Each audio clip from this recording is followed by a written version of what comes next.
So first of all, welcome everyone to Fordham Law School.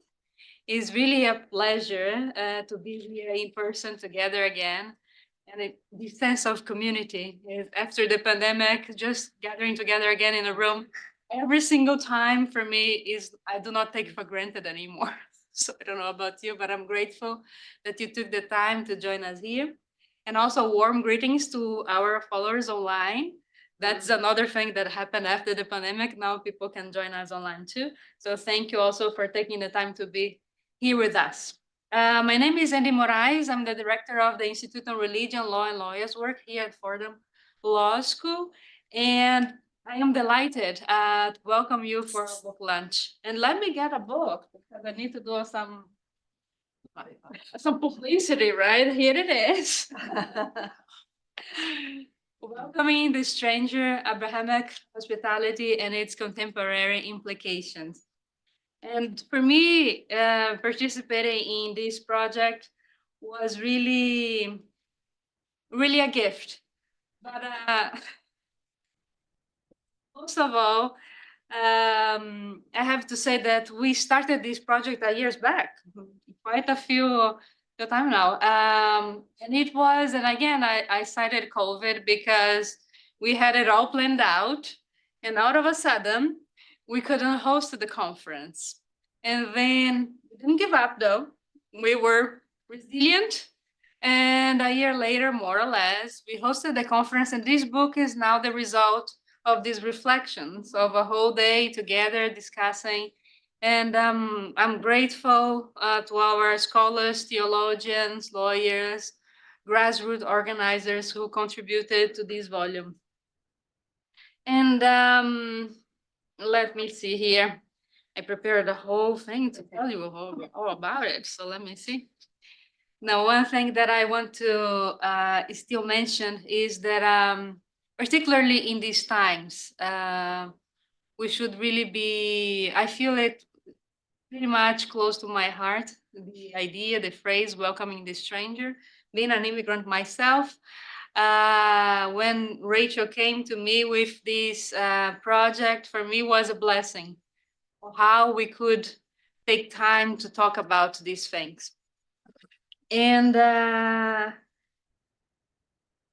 we not only, I also should mention that it was not the first time that we actually that topic, right? So the first conference was held at Georgetown University, and Ori here was the spearheading force behind it.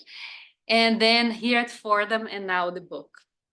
So let me go right into give you a sense of the flow of tonight, and then we're going to move on to the conversation. I will introduce you to Rachel Stern, who will be our next speaker. And right after, we're going to have a conversation between her and Ori Soltes, the editors of our book, followed by Q&A. So if you have questions at a certain point, I will collect them. And after that, we're here, I'm sorry for those online, are more than invited for the reception afterwards. If those online hurry, get over it. We'll save some food for it. That's right. So here we are. So let me, and I was almost forgetting, thank God for the notes, that this book also would not be possible without the support and the investment of the Fritz Ascher Society, represented here tonight by Rachel. So, and let me give you just 2 words about them and their mission. To tell untold stories of artists marginalized and persecuted by the German Nazi regime between 1933 and 1945. And they also focus on projects allowing diverse audiences to discuss highly relevant issues in an environment surpassing ethnic, cultural, and religious differences. So many thanks again for this partnership. And let me give you a few words of background about Rachel. She's the founding and executive director of the Fritz Ascher Society, born and educated in Germany. She immigrated to the US in 1994 worked for 10 years, also at the Metropolitan Museum of Art in New York, curating exhibitions, publishing books, organizing events, conferences, and also in 2017, received the Hans and Leah Grounding Prize for this work, and also serves at the Fritz Ascher Institute. Oh, forgot my German now. Stadt Museum in Berlin, and he's a member of the Actives Museum Berlin. So Rachel, the floor is yours.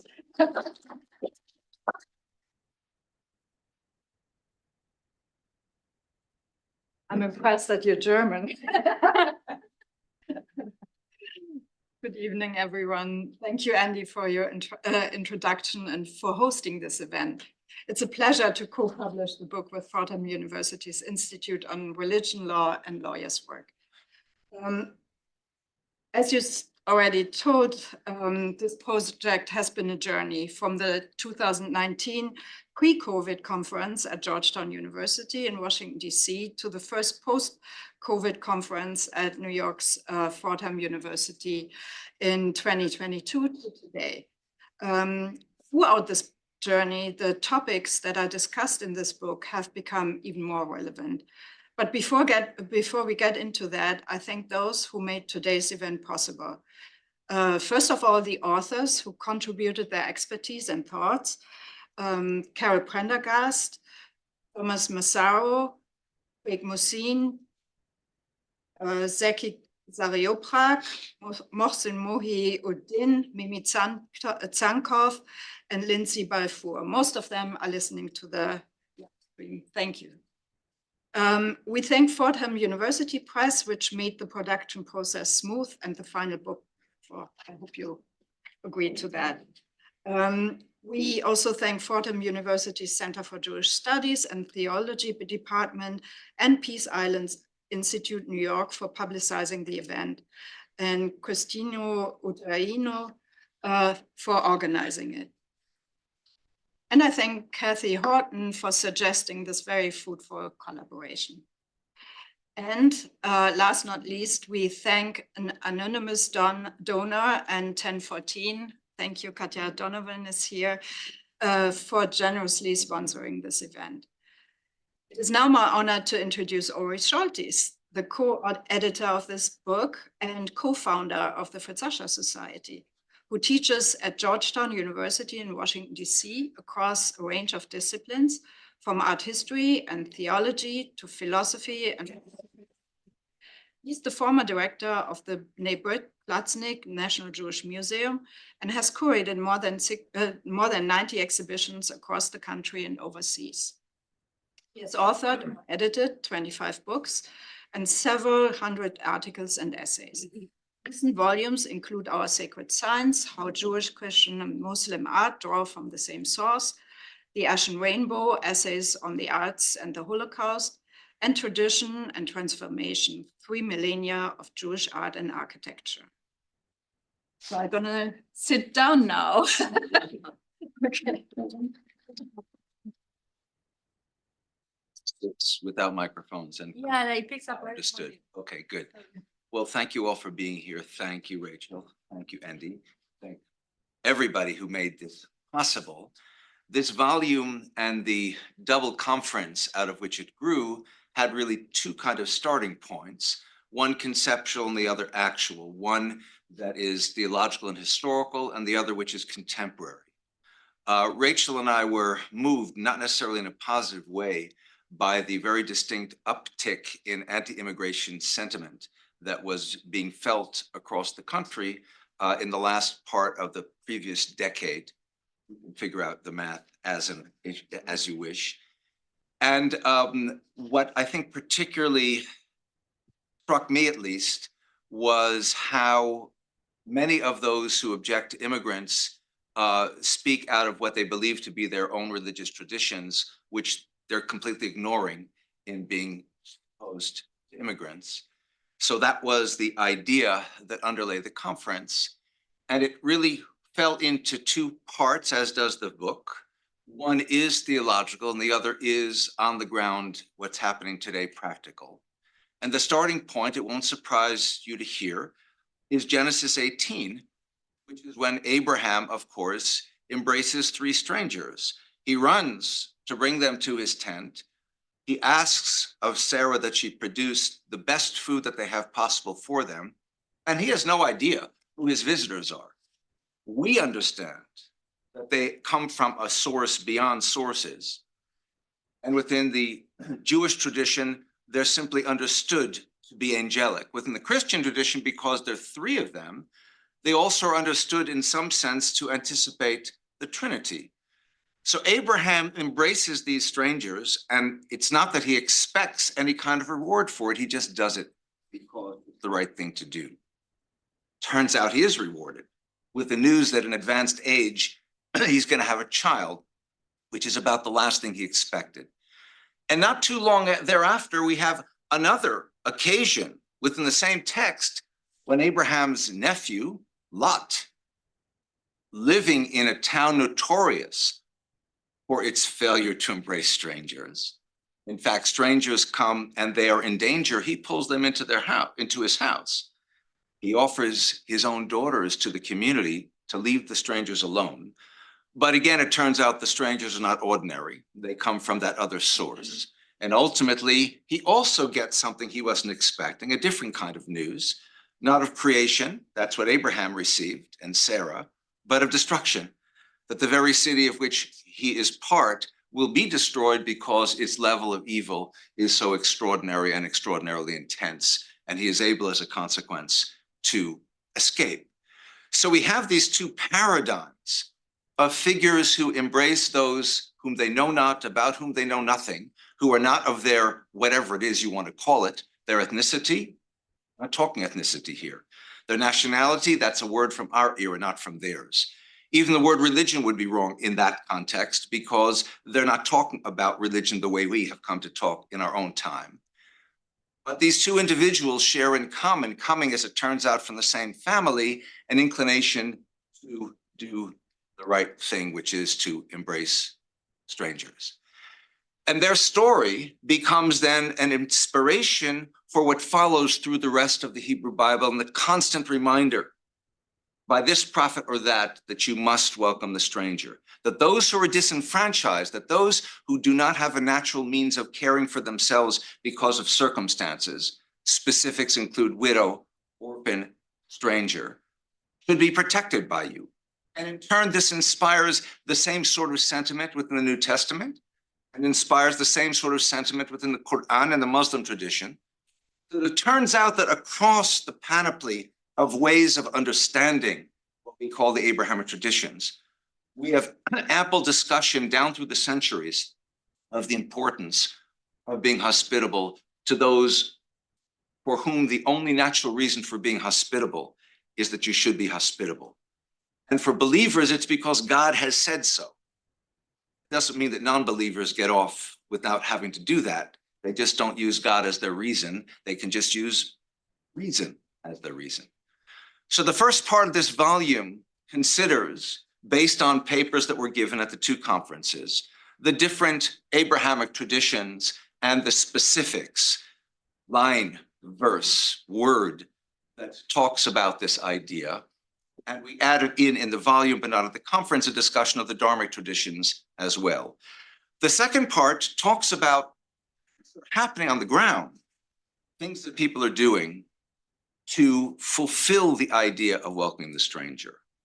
And to talk about that, I'm going to turn the microphone back to Rachel to talk a little bit about the activities that are encompassed in the volume and in the conference.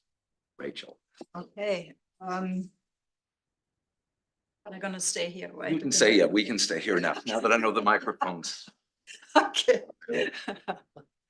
And I want to actually go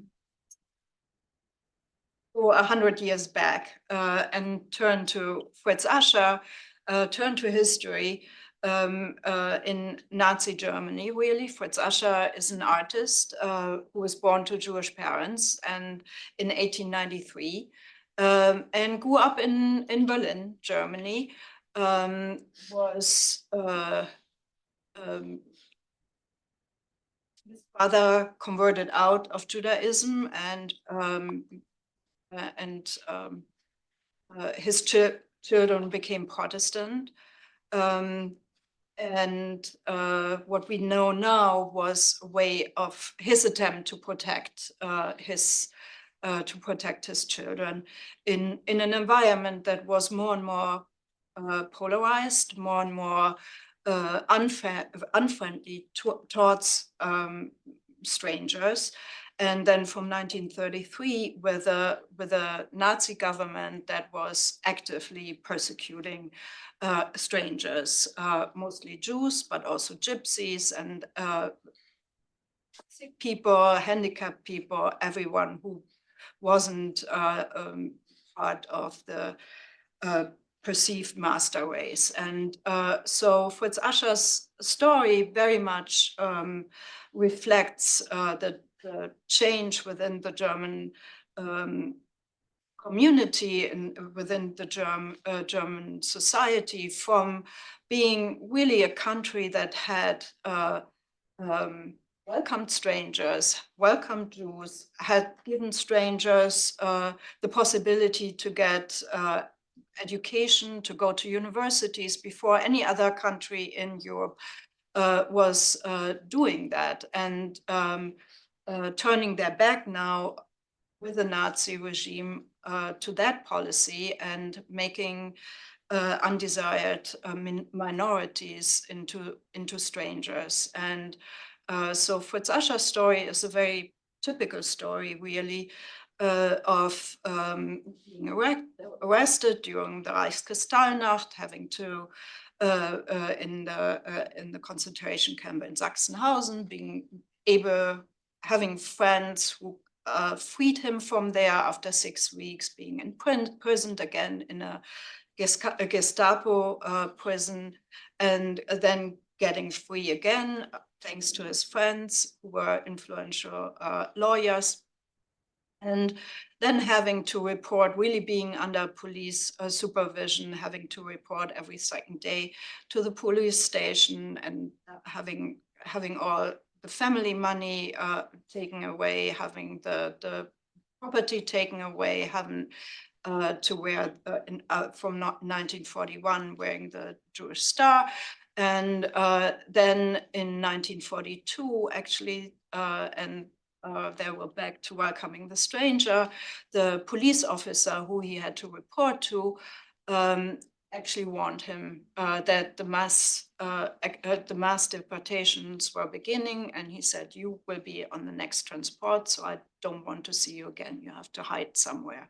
Please disappear." And that enabled Fritz Ascher to go to a friend of his mother's, ring the bell, and ask for personal asylum, asked her to hide him, which she did. And the whole family was involved. So for 3 years, she hid him first in her apartment, then it was searched multiple times. So she then hid him in the basement of the building, and was not easy to get food because by that time the food was rationed. So she needed a few helpers to help feed Fritz Ascher. And then when Berlin was bombed, Berlin was heavily bombed, and all the neighbors came down to the cellar for safety. He had to hide even further, had to be locked away further so people wouldn't see him. So he survived that for 3 years, and then continued living in Berlin. Suddenly Jews were welcome again, and he continued actually living with that woman who had saved his life. She took care of him for the rest of his life, and they were actually buried next to each other. So a very touching, and I should say after 1945, he started painting again. So he started creating art again. And so this was a very personal, individual decision of Martha Grassmann to welcome him, to open the door, to risk her own life and her family's life to save one life. And And I think the notion of welcoming the stranger very often comes down not to government decisions, but more on the individual level, where people reach out and people are personally asked and then really open their doors. So let me ask you a question. Because one could then ask the question, what does it mean to welcome the stranger? Is it simply to open the border? Is it simply to welcome someone in, or is there more that one might or could or should do? And I'm thinking both of Mohsin and of Carol and their two projects that exemplify what in the fullest sense welcome means, and not just in the narrow sense. Yeah, and that is really, those practical implications that we were looking for. We were asking, okay, today there are more refugees than ever. About 114 million people had to flee their home, either internally in the country or to another country. And then what does it mean on that level to welcome strangers? And of course, the first step is always the food and shelter in the new host countries where the refugees arrive. But the second step is really, what now? And we included one project, MIWI, in our concept and in the book. Mohsin is asked this question: what should people do? Like, what do people do? They're coming with this. And he himself is from Syria. Correct. I think so. He himself was a refugee. He himself was a refugee, and he went mainly back to Syria, and went into the refugee camps and has a training as a psychologist, going back to Viktor Frankl and his thoughts. He said, here are people whose life stories are completely destroyed, who had plans how they wanted to live their life, had a family surrounding them, had a context, and they completely lost that context. So became victims and lost a positive story for their lives. So he helps them retelling their story in their heads by having them tell their stories and their experiences, but reframing these experiences in helping them envision a positive future. And so he developed a concept to reach people, and he teaches groups of refugees who then go and teach other groups of refugees. So it's like a snowball system going from one refugee camp to the other. And he has a tremendous success in helping people, having a better vision for their own So future. his project is a psychological one in a sense. Yes. It's transforming someone from feeling like a victimized refugee, feeling empowered to make changes positive for their lives. Yeah, right, exactly. And what about Carol's project? So Prendergast took a little bit of a different approach. She is a board member of Alpana Venture, and they also work, I think, mainly in Syria. And she said, people who come to a new host country need to find a way to make a living. They, thanks to many 8 organizations, very often religious ones actually, who with a religious affiliation make sure they have people have shelter and food. But then in order for them to have a positive image of themselves, they need to have an income. So they offered women having skills in sewing and having some skills in producing products, microloans, so they could produce products and then send them to the Western world where they can be bought in those third world stores and through different channels. Giving these women the possibility to build a business and to feed their families by themselves, so to become independent from charity, really. And a very, very successful project was that she said they all speak Arabic, the refugees. So how about setting up young refugees with young people in the West who want to learn Arabic? So, and thanks to the internet, this is possible. So she started a program where these people, where they match, match Arabic speakers and people who want to learn Arabic. And so they start communicating, just talking to each other and learning Arabic. That's how it started. But of course, by being engaged in conversations all the time, they form friendships. And many of the Arabic speakers started learning English, for example, because that's what the other part of the conversation could offer.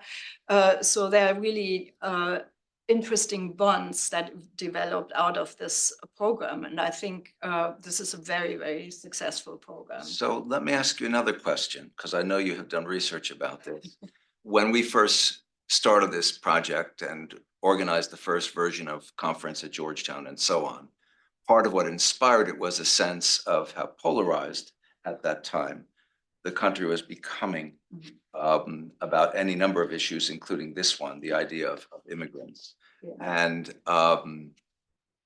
one could argue, if one did nothing but follow the mainstream media, that not only hasn't changed, it's gotten worse. Mm-hmm. But my understanding from a conversation that Rachel and I had earlier, that actually is not quite as accurate as one might suppose. Can you just say about that? Yes, actually, there is this organization, the Hidden Tribes of America, started by actually Stephen Hawkins, who died in 2018, and Daniel Yudkin. And because they said, we want to know what is going on in the country. We hear that the country is more and more divided into very and polarized, and we want to see that really in the country, really whether that's really their reality. And so they went out into the country and had created a study and found out that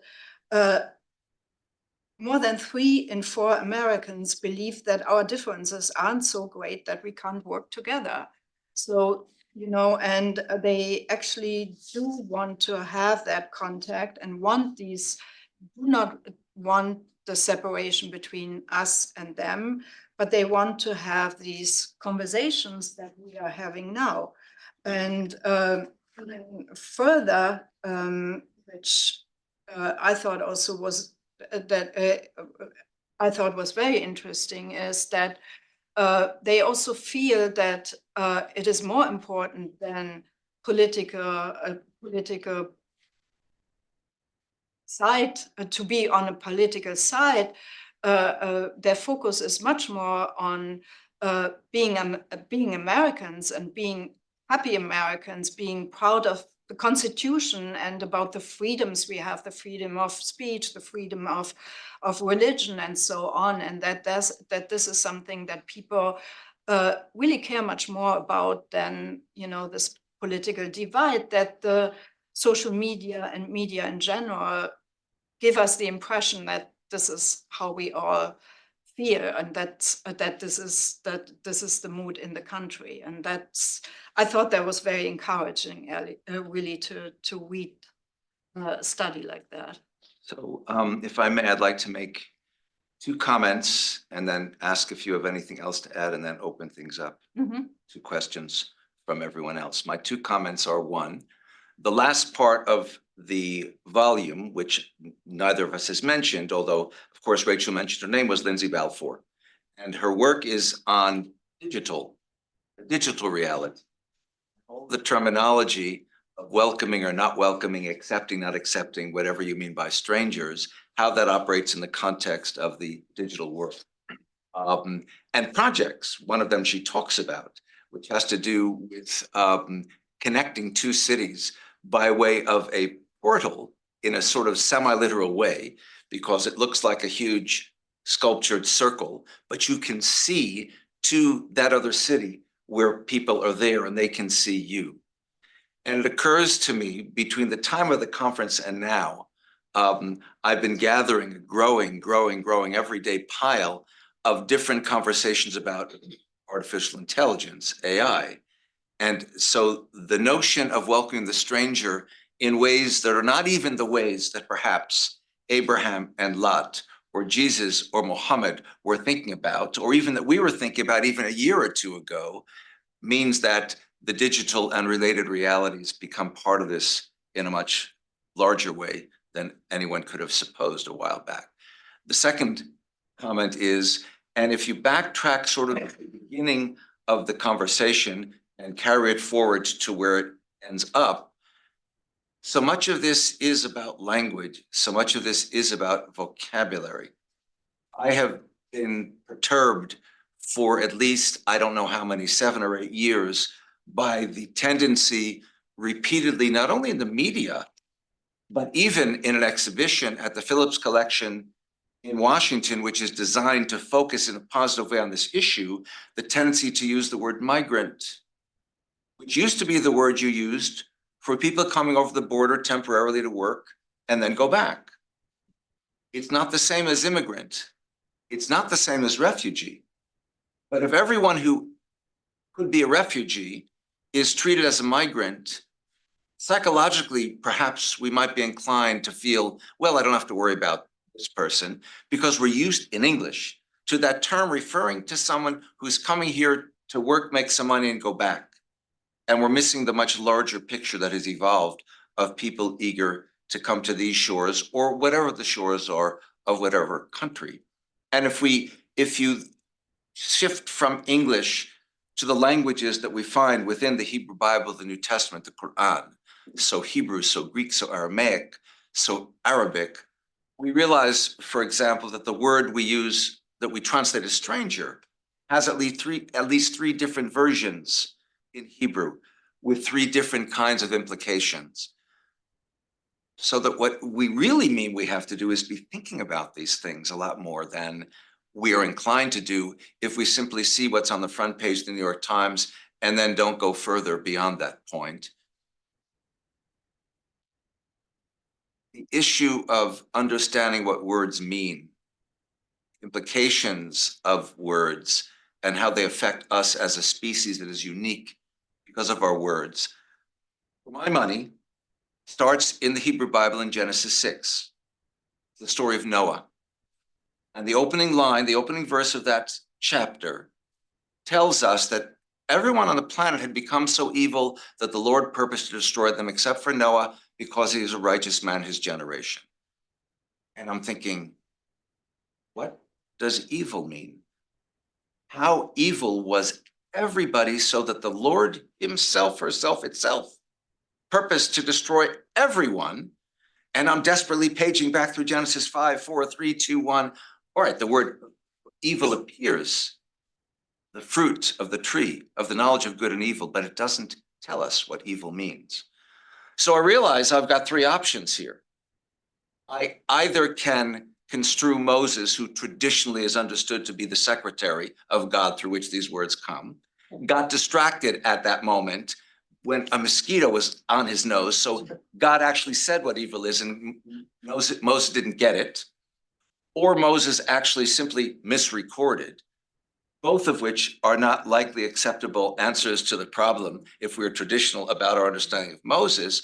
So that leads me to a third. It leaves a third possibility, which is that it's intentionally ambiguous because it obligates us never to assume we know what evil is. Every time we encounter that word or someone or something about which someone has claimed that that individual or that entity or that idea is evil, we have to stop and think, wait, what does that mean? So if against that backdrop, we come back to where we began, what does it mean to be a stranger?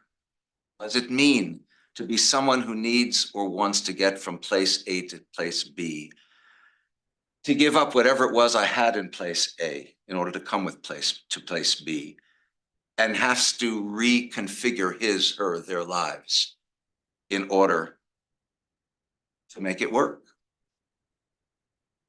We have sitting in the audience, for example, someone, Nadia Kleonsky, whose father came from the former Soviet Union. He was an artist. He's got to completely reconfigure his life as an artist when he comes here. And not every artist can do that. He, it turns out, did. I invite you to look at Fritz Ascher Society website, where there is a discussion of his work that you'll find there. The point is, it is about thinking of the past and thinking about what we can learn from it theologically as well as historiographically. And think about where we are now and think about what we want to be and where we want our children, our grandchildren to be in the future. What kind of world do we want them to be part of? You want to add anything? Or should we open up to questions? I think we should open up. Well, You're the boss. well, I'm not, but as you're all thinking about your questions, I want to pose you a question, both of you. Take advantage of this moment, as you just encouraged us, Ori, to think of the past and project, envision the future. And I want to ask you both, where do we go from here today? We have 2 conferences, we're launching a book. What is next? You want to go first? I actually hope that that this book will be heavily used, that there will be lots of discussions, because I think, you know, especially going from the Abrahamic traditions, about 65% of the US population belongs to one of the Abrahamic religions, most of them Christian, of course. And I think that's a good starting point for conversation. And I think that's what we need right now, to find commonalities and to really envision the future. And so we don't only have that book, we also created a digital book. It's free of charge for every student, for the academic world and so on, to use in classes and everywhere. And we hope that it will be widely used. And I would add to that, also in part, based both on what Rachel and I have spent months and years talking about, but also the conferences and the book. You know, everyone can do his or her part. It may be as simple as registering to vote and supporting. I'm not a politician, trust me, I'm not a politician, but supporting those who understand the kinds of things we're talking about, instead of pushing back against the kind of things we're talking about. And, you know, in some cases, one is fortunate. You know, you are an immigrant from Turkey and you go to Upper New York State, you start a yogurt company called Chobani, which everyone thinks is Greek, which he's quite comfortable with because he figures people are more Greek than Turkish yogurt. But from the get-go, he's employing half of his employees who are locals and half of them are immigrants. So not only is he providing jobs for immigrants, but he's providing a context in which these two populations have a means of getting to know each other in ways that might not otherwise be available to them. So it is about thinking about what one can do. But I'll start with make sure you're registered to vote and encourage your friends who are not, that they should be so, because we cannot ever take for granted that what we do have, as Rachel eloquently said earlier, in this country that makes people proud to be here and desirous of coming here, that it just lasts if we don't do anything to maintain and support it. And I should add actually that Chobani became really a model for more companies to take that model over in terms of settling, building their production in areas that have a lot of unemployed and a lot of refugees, and creating these communities. And it's been really very, very successful and taken over by many other companies. Okay. Did I see a hand up? So I'm looking a lot about my own personal history and past and my ancestors who were descendants of African slavery in this country.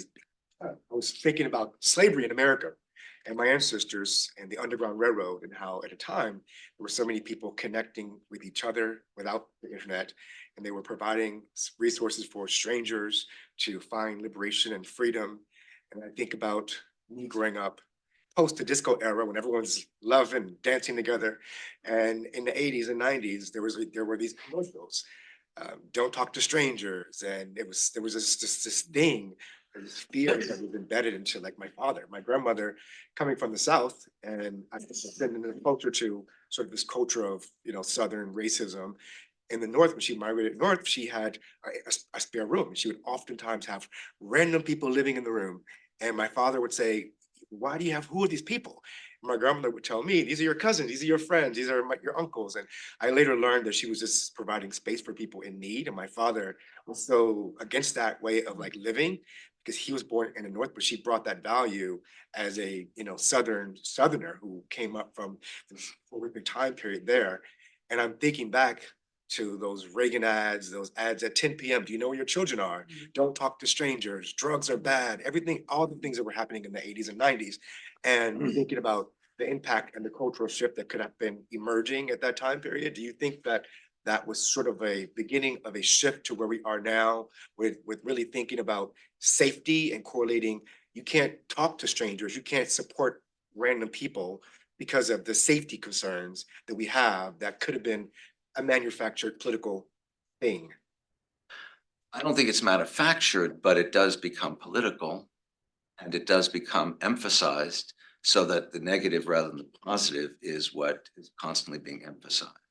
I happen to believe that the Reagan era, for many different reasons, marked a turning point, and not for the better, for this country, for the idea of the American dream.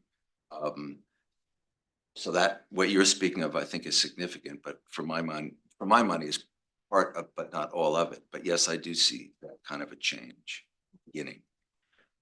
Do you want it, or do you want me to? Do you want? No, you do. Okay. Okay. So the question is like, what about indigenous people who are often treated as strangers, who are often oppressed and treated just sometimes worse than refugees and immigrants? How do you address this particular issue? Yes. I think in the introduction it comes out. Every time I'm at an event somewhere where, let's say, I'm speaking, and the host first acknowledges the indigenous people whose land this was, and part of me feels like, well, that's a bit too little, too late. But the other part of me feels like, but it is an acknowledgement which didn't even exist 10 years ago.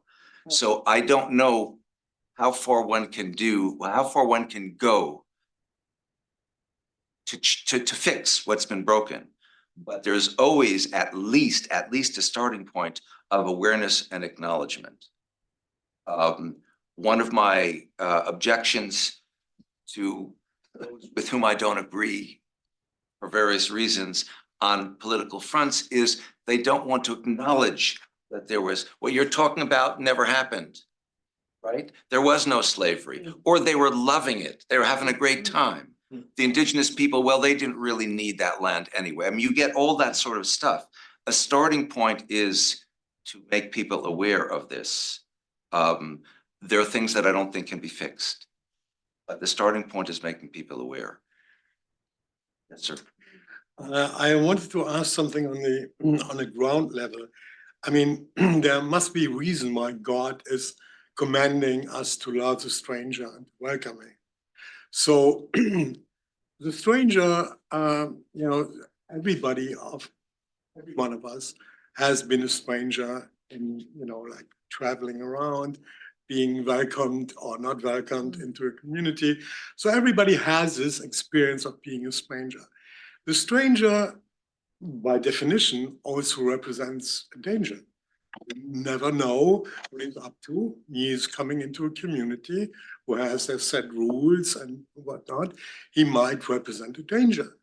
So, so the question is like, I think we have to acknowledge that this rule to welcome the stranger on an individual level is just it's a human requirement in order to get the reciprocation of that welcoming. On the other hand, you have to address the rules, the laws. Like being a stranger in ancient Israel meant to acknowledge a certain amount, certain rules and certain laws. If you would not acknowledge them, you would not be welcomed. You would be, would be thrown out. So what do you think about that? It comes back to the last thing I said about the obligation to be thinking about things. Because you're right. The unknown is by definition the source of hope and the source of fear. God is the source of hope, the source of fear, the ultimate source of creation, and Genesis 6-9 of destruction. So there are no guarantees, and we as a species are so multivalent, and we extend from that end to that end, that there are no guarantees.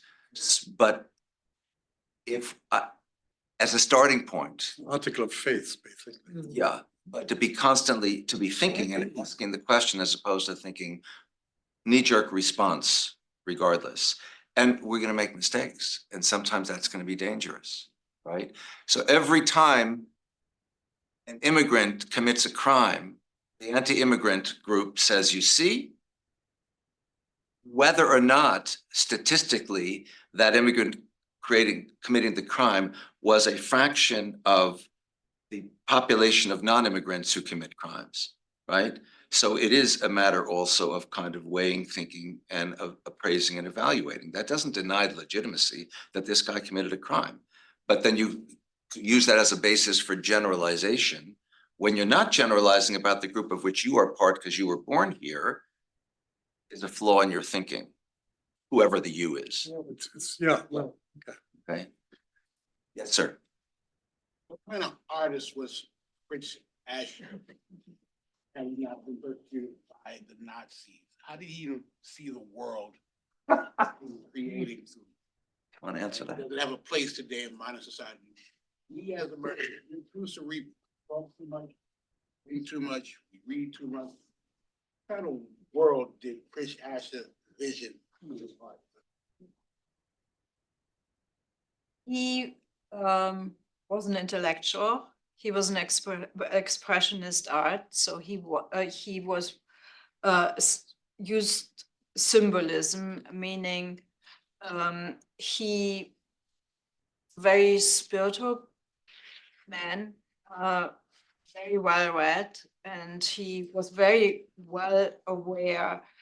He was a strong believer that there is a force ruling this world. I don't think he signed on to any religion, but he was very aware that, yeah, that there is a force out there that determines what happens in the world. And so he tries to, in a very multi-layered way, to express that in his art. Before 1933, very much in figurative ways, huge paintings with lots of people.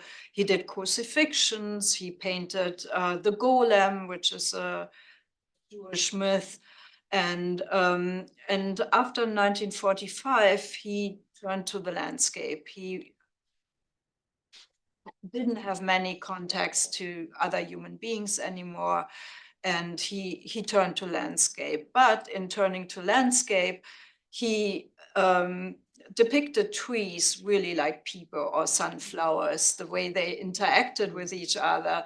You feel like they're two people interacting, three people interacting with each other, or even family portraits with sunflowers on the panel. So his concern was still, basically throughout his whole work, his concern was Human condition. the human condition. Yeah, what am I doing here? What's my place here in the world? How do I interact with other people? The human condition. He was very, very taken with the human condition. His expressionism, very vibrant, Right. brushwork and colors, and sometimes literally and sometimes figuratively, figures struggling, people who were alone, people who were parts of groups. He did some satirical stuff as well. The fat cats, literally and not just figuratively. And it's interesting what Rachel says, because obviously he couldn't paint while he was hiding. He wrote very, very intense and dense poetry. He painted again, as she points out. It's something had come out of him in terms of wanting to paint people. But the trees became his people. The sunflowers became his people. So he's translating into a slightly different visual language that same obsessive focus on us, what makes us so unique and so strange as a species. Any final thoughts? Further questions? Yes, sir. It sounds that the artist Fritz Ascher would be a great model for the environmental care at this time, where we're emphasizing to see the trees as brothers and sisters, and the whole, Yeah. how the different religions are. One of with the Paulist Fathers, I'm next door at St. Paul's, and I'm the director of our ecumenical and multi-faith offices. And we are focusing more and more, the more people I meet from leaders of different faiths, the essential commonalities that we may use different vocabulary. You mentioned vocabulary, you mentioned different words, and that how essential it is, because as you brought up a number of times, the God question is another big underlining of all of this discussion. But I just wanted to share that there's a lot that's positive that's going on in the interfaith dynamic on all of these issues. But immigration is a strong one, and we are concerned of the fear mongering in politics, because it's a great political tool. It's a horrible one, but it's a very, very effective one. And I think that's something that we're trying to work on as well. One of my favorite people is Fethullah Gulen. He's a Turkish imam who lives in eastern Pennsylvania, who Mr. Erdogan has been very, very eager to extradite for a long time for reasons beyond this discussion. And he is about as pious as a Muslim as you can imagine. But one of my favorite comments that he made at one point is, atheists who are doing good work in the world are doing God's work. They just don't know it. Yeah. Which is why I say, if you're not a believer, that doesn't free you of the obligation. You just have a different framework under which it should be done. But yes, thank you for sharing that. Thank you. that is a good line to end our conversation.